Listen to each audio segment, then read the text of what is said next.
Hello class, my name is Elvis Morani and I'll be going over Chapter 8. Chapter 8 covers escrows, the process of escrows, and what can lead to your termination. It also covers the different titles that a house may have. For instance, a chain of title could reveal about the story of a particular house, like who owned it in the first place and who bought it. It also goes over about a different coverage and different insurance, like fire insurance, that a house can have. And of course, the settlement procedures that go when dealing with said house. But more specifically, I would like to go over the whole process of escrows, as it wasn't really a topic I was aware of when thinking about the buyers and the sellers. Because when I went to my father's place, when learning about real estate transactions like a pretty house, ugly house, rebate, I was not aware about escrows. So my 3 key points that I want you to learn is what defines an escrow. That's the first part. The second part is what makes an escrow valid. And the third part is what leads to your termination of said escrow. So an escrow is pretty much a written agreement that is signed between the buyers and the sellers, usually from a purchase agreement, that states that a neutral third party has the authorization, because it's a signed agreement, that they can hold all funds until all conditions of said escrow have been met. It's pretty much a contract, or let me rephrase it, a written agreement that allows both parties to have a transaction go through. It ensures that all conditions of the transaction have been met. It's a great way for both parties to make sure that transaction goes as smoothly and fastly as possible, in my opinion. It is recommended for real estate processing like selling of a house, but it's not required. It's only required for probate sales like liquor. But an escrow is, in my opinion, pretty valuable, as I learned that it's a nice process, even though you have to pay like a fee for a coordinator who's a real estate agent or broker professional help you with forming escrow. It's a great way for keeping an account of all transactions that you plan to make.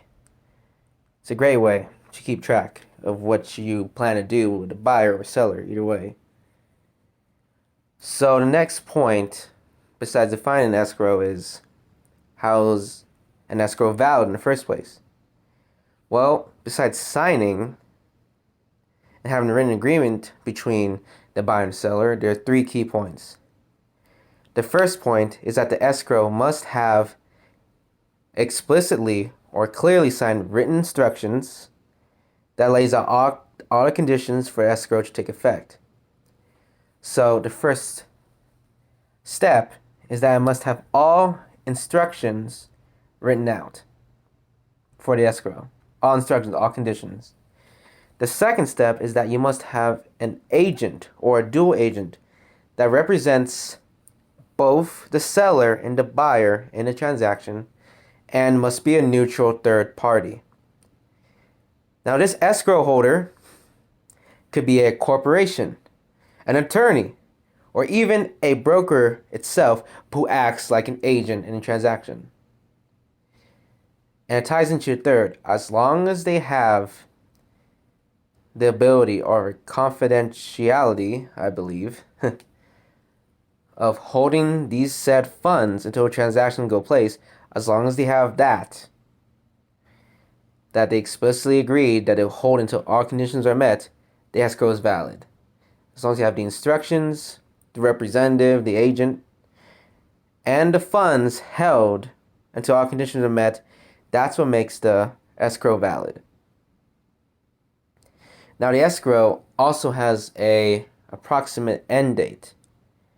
And by the end of that date, in order for the last point, the third point I wanted to clarify, the key concept I learned is that in order for an escrow to go through, the transaction for it to go through, it must be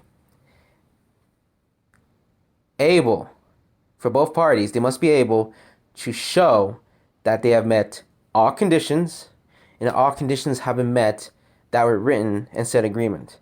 If any condition is not fulfilled, if any is not fulfilled, the escrow is not valid.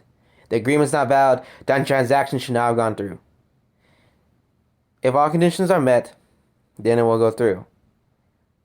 But the second part is that in order for it to be terminated, is that both parties must have a written account or record of a transaction going through.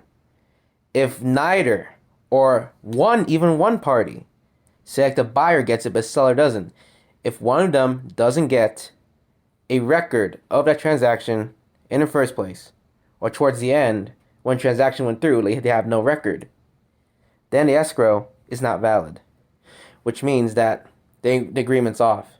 It's just not available. And that's what I've learned in this chapter. I've learned quite a lot about the transaction process, who can qualify as one, and what goes into the deals. Learning about the escrows was really important, as I didn't really have a good grasp about them. Learning about the different titles a home might have, like title insurance, different coverages like fire, especially in California, all the wildfires. It was just great to know all the coverage and all the deals when dealing with a house. And that's what I learned in this chapter about an escrows, what they do, how they make it valid, what makes it invalid, insurances, coverages, settlements, what goes into it, set the title property, the period. It's all important. And yeah, it's a great chapter. That's all, class. Bye-bye.